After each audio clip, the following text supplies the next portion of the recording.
Praise the lord అందరికీ. తండ్రి కుమార పరిశుద్ధాత్మ నామంలో మీ అందరికీ నా హృదయపూర్వకమైన వందనాలండి. ఈరోజు దేవుని వాక్యంలోనికి వెళ్ళినట్లయితే పౌలు హెబ్రీయులకు రాసిన పత్రిక 13వ అధ్యాయము 5వ వచనం అండి. ధనాపేక్ష లేని వారై మీకు కలిగిన వాటితో తృప్తి పొందియుండుడి. దేవుని వాక్యం ఏం సెలవిస్తుందంటే ధనాపేక్ష. ఆపేక్ష అంటే కోరిక, దేని మీద? ధనము మీద. కొంతమందికి ధనము పిచ్చి ఉంటుంది. వాళ్ళు ఏం చేస్తారంటే నిద్రకు కూడా ప్రాధాన్యత ఇవ్వరు, దేనికి ప్రాధాన్యత ఇవ్వరు, రిలేషన్షిప్కి ప్రాధాన్యత ఇవ్వరు, మంచి మార్గంలో వెళ్ళి సంపాదించుకోవాలని ఉండదు. ధనం మీద ఎంతగా వారికి ఉంటుందంటే ఇంకా వారికి ఏం చేసినా నాకేంటి అన్నట్లుగా ఉంటారు, నాకేం లాభం అన్నట్లుగా ఉంటారు. ధనం కోసం ఏమైనా చేసేవారుగా ఉంటారు. కొన్నిసార్లు అక్రమమైన మార్గాల్లో వెళ్తూ ఉంటారు ధనాన్ని సంపాదించడం కోసం. తక్కువ సమయంలో ఎక్కువ ఎట్లా సంపాదించాలని ఆలోచిస్తూ ఉంటారు. ఎలాంటి ప్రదేశాలకు వెళ్తే ఎలాంటి డబ్బు వస్తుంది, ఎంత డబ్బు వస్తుందని ఆలోచన చేసుకుంటూ ఉంటారు.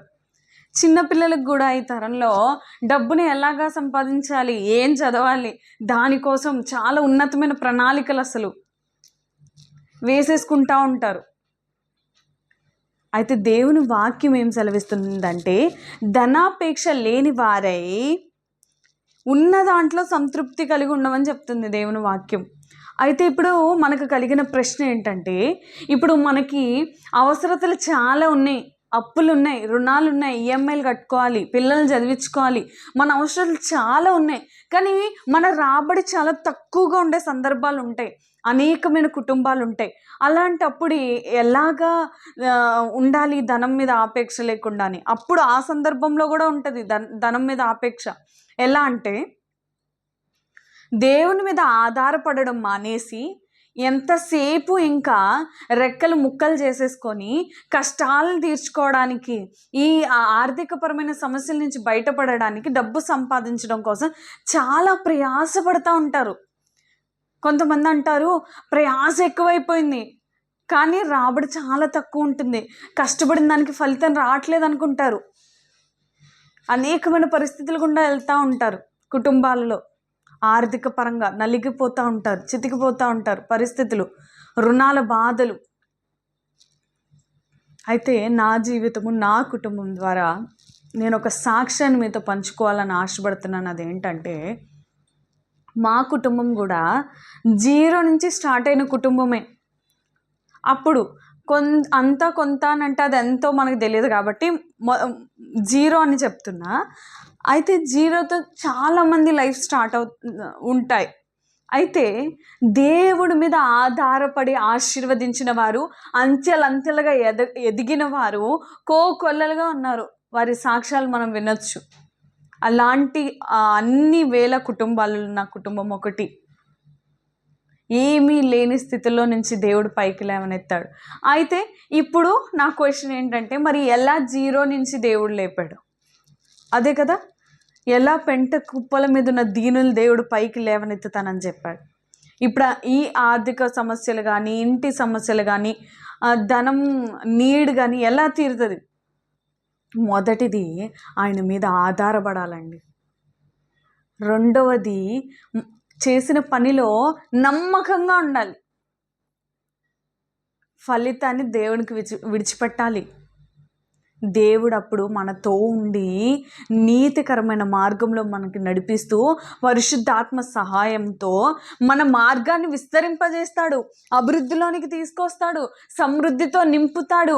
ఎప్పుడు ఏ అవసరత మనకు ఉందో ఆయన పరమ తండ్రి కాబట్టి, ఆయన ఎరుగును కాబట్టి ప్రతి అవసరత క్రీస్తు మహిమేశ్వరంలో తీర్చబడిన దేవుని వాక్యం సెలవిస్తుంది. కాబట్టి అట్టి వాగ్దానం బట్టి తండ్రి మన కోసం ముందుగానే ఏర్పరుస్తాడు. ఖచ్చితంగా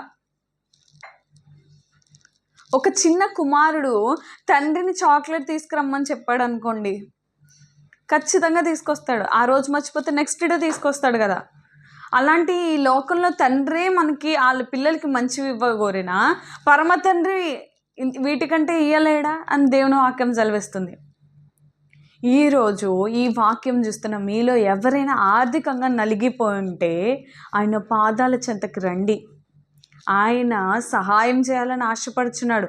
ఆయన ఆకాశవాకిలి విప్పగలడు, పట్టజాలనంత విస్తారమైన దీవెనలతో నింపగలడు, మీ రుణాల నుంచి విడిపించగలడు, మీరు చేస్తున్న పనులను ఆయన ఆశీర్వదిస్తాడు, నీ చేతుల కష్టార్జితం నువ్వు అనుభవించదును వాగ్దానం చేసిన గొప్ప దేవుడు. ఆయన మీతో కూడా ఉంటాడు, నాతో ఉన్నాడు, నా కుటుంబంతో ఉన్నాడు, మనందరితో ఆయన ఉన్నాడు. కాబట్టి ఎక్కువ సమయము ఎక్కువగా ధనం మీద ఆధారపడద్దు. మీ కష్టం మీద కూడా కొన్నిసార్లు మీరు పూర్తిగా ఆధారపడడానికి వీల్లేదు. నరుల కష్టము చేత ఏది ఎక్కువ కాదని దేవుని వాక్యం సెలవిస్తుంది. మొదటగా ఆయన నీతిని, రాజ్యాన్ని వెతుకుతూ ఆయన మీద ఆధారపడి ఆయన మార్గంలో నడిస్తే దేవుడు మార్గం సరళం చేస్తాడు. అది ఎలా ఇస్తాడు అనేది మనకు తెలియదు, కానీ ఆయన ఇస్తాడు ఖచ్చితంగా. ప్రతి కుటుంబం కూడా ఆశీర్వదించబడిన కుటుంబాలను మనం ఒకవేళ మనం పరిశీలించినట్లయితే అసలు ఎందుకు వారి కుటుంబాలు అలా ఆశీర్వదించబడినాయి, ఎందుకు దేవునిలోకి వచ్చాక పరిస్థితులు మారిపోతున్నాయి అంటే దైవికమైన మంచి మార్గం దేవుడు బోధిస్తాడు కాబట్టి ఆ మార్గంలో మన చెడుతనం అంతా విడిచిపెట్టి వెళ్తే, ధనము మీద ఉన్న ఆపేక్ష దేవుడి మీద మనం కలిగి ఉంటే, ధనం సంపాదించుకోవడానికి కష్టపడినంత ప్రయాస దేవుని రాజ్యం కట్టడానికి మనం ఆ ప్రయాస పెడితే దేవుడు ఖచ్చితంగా మనకి ఏం అవసరమో అన్నీ తీరుస్తాడని. మొదట నా నీతిని, రాజ్యాన్ని వెతకండి, అప్పుడు మీకు ఏది ఇష్టమో అడగండి, నేను ఇస్తానని దేవుని వాక్యం సెలవిస్తుంది. ఏమి తిందుమా, ఏమి తాగుదుమా, ఏమి ధరించుకుందుమా అని ఆలోచించద్దంటున్నాడు దేవుడు. ఆకాశ పక్షులను చూడుడి, అవి విత్తవు, కోయవు, కొట్లలో కూర్చుకొను, వాటికంటే శ్రేష్ఠులు మీరు కారా అని దేవుని వాక్యం సెలవిస్తుంది. ఈ వాక్యాలన్నీ చేత ఈరోజు ఎవరు అవసరతలో ఉన్నారో, ఎవరికైతే ధనము అనే నీడ్తో ఉన్నారో, ముందు ఆ మార్గంలో రాజుల వద్దకు వెళ్లకుండా, అధికారుల వద్దకు వెళ్లకుండా, ఈ లోకానుసారుల దగ్గరికి వెళ్లకుండా ఆయన పాదాలు పట్టుకుంటే మార్గం సరళం చేస్తాడు ఖచ్చితంగా. కొన్నిసార్లు ఏం చేస్తామంటే దేవుని వద్దకు మాత్రమే రాము, అందరి దగ్గరికి వెళ్తాం సహాయం కోసం, అప్పడగడం కోసం. అలా అయితే సహాయము ఈ లోకంలో మనుషులు చేయకపోవచ్చు. ఒకవేళ సహాయం చేశారనుకోండి, మరలా మనం ఇచ్చేయాలి కదా, తిరిగి ఆశించేవారిగా ఉంటారు కదా. కానీ పరమ తండ్రి అయిన యేసు ఆయనకి తిరిగి ఇవ్వక్కర్లేదు. మనం అడిగిన వాటికంటే ఊహించిన వాటికి అత్యధికంగా దీవించే నా దేవుడు. దేవుని మీద ఆధారపడి ఆయన పాదాల చెంత నిలవగలిగి ఆయన దైవికమైన ఏ మార్గంలో అయితే నడవమంటున్నాడో, ఎలాంటి రీతిగా మన జీవితం ఉండాలని ఆయన ఆశపడుతున్నాడో అలా ఆయన చిత్తానుసారంగా ప్రవర్తిస్తూ మార్గంలో నడుచుకుంటే ఖచ్చితంగా మన ప్రతి అవసరతను ఎరిగి ఉన్న పరమ తండ్రి అయిన మన తండ్రి ప్రతి అవసరత తీరుస్తాడు. ఆయన ఎవ్వరికీ అన్యాయస్తుడు కాదు. ఇంకా వాక్యంలో ఏం చెప్తున్నారో చూడండి. నిన్ను ఎంత మాత్రమును విడువను, నిన్ను ఎన్నడూను ఎడబాయనని ఆయన్నే చెప్పాను కదా, యేసే చెప్పాడు కదా, నిన్ను విడువను, ఎన్నడూను ఎడబాయనంట కదండి. ఒకసారి చూడండి, కోడి అప్పుడే పొదిగిన చిన్న చిన్న పిల్లలు వస్తాయి చూడండి, ఆ పిల్లల్ని అస్సలు విడిచిపెట్టదు. ఒకవేళ వర్షం పడినా సరే తన రెక్కలు ఇలా చాపేసుకొని ఆ రెక్కల కిందన భద్రపరిచేసుకుంటుంది తన పిల్లల్ని. మా ఇంటి ముందు ఒక గూడు పెట్టింది, పక్షులు పిల్లల్ని పెట్టింది దాంట్లో. అయితే అది ఎంతగా సంరక్షించుకుంటుందో దాన్ని, వర్షం పడకుండా దాన్ని చుట్టుపక్కలంతా ఆ నెస్ట్ని కట్టుకుంది అది నీట్గా. పిల్లలకి సదుపాయాలు చేస్తుంది, మెత్తని దూది పెడుతుంది కింద. అలా ఈ లోకంలో జ్ఞానం లేవు వాటికి, అవే అలా పెట్టుకుంటుంటే ఆ కోడే తన రెక్కల కిందన ఆ పిల్లల్ని భద్రపరుచుకుంటుంటే యేసయ్య తన స్వహస్తాలతో నిన్ను నన్ను చేశాడు. ఆయన ఊపిరిని నీలో నాలో ఊదాడు, పెట్టాడు. అలాంటప్పుడు మనం భయపడాల్సిన అవసరం లేదు. నేనే అనేక సార్లు ఈ దైవికమైన అనుభవం లేనప్పుడు చాలా కృంగిపోయేదాన్ని. అప్పుడు నేను నా తల్లి దగ్గర నుంచి నేర్చుకున్నాను ఏంటంటే, ఇంకా ప్రార్థన చేయడం, దేవుడి మీద ఎలా ఆధారపడాలో నా తల్లి నాకు బాగా నేర్పించింది. ఎప్పుడైతే నేను యెహోవా ఎవరో రుచి చూసి తెలుసుకున్నానో, ఎప్పుడైతే నేను దేవుడి మీద ఆధారపడ్డానో, అప్పటి నుంచి పరిస్థితులు మార్చబడ్డా నేను చూశాను. నా జీవితంలోనే కాదు, సంఘాల్లో అనేకమైన జీవితాలు, అనేకమైన సాక్ష్యాలు కోకొల్లలుగా ఉంటాయి. వాక్యంలో ఒక వెధవరాలు ఉంటుంది. ఆవిడేం చేస్తుందంటే, న్యాయం కోసం అన్యాయస్తుడైన ఒక న్యాయాధిపతి ఉన్నాడు. అన్యాయస్తుడు అనమాట, న్యాయం తీర్చడు అసలు. అలాంటి అన్యాయస్తుడైన న్యాయాధిపతి దగ్గరికి ఈ వెధవరాలు పద్దాకా న్యాయం కోసం వెళ్తూ ఉంటుంది అనమాట. అయితే అసలు విడిచిపెట్టదు, పద్దాకా వెళ్తుంది, తీర్చే వరకు నేను వెళ్తా అనుకుంటుంది అనమాట. వెళ్తూ ఉంటే అమ్మ బాబాయ్ అస్సలు నన్ను విడిచిపెట్టట్లేదు, నేను ఏదో ఒకటి చేసి వదిలించుకోవాలని చెప్పి న్యాయం తీర్చేస్తాడు ఆ వెధవరాలికి. అలాంటి అన్యాయస్తుడైన న్యాయాధిపతే ఈ వెధవరాలికి న్యాయం తీర్చినప్పుడు, న్యాయాధిపతులకే న్యాయాధిపతుడైన మన తండ్రి యేసయ్య మన అవసరతను తీర్చడా? ఆయన ఖచ్చితంగా మీ అవసరత, నా అవసరత తీర్చగలడు. మెట్టగా నన్ను సదా చదువు నేలగా చేయగలడు. ఎర్ర సముద్రం ఆరిన నేలగా చేశాడు.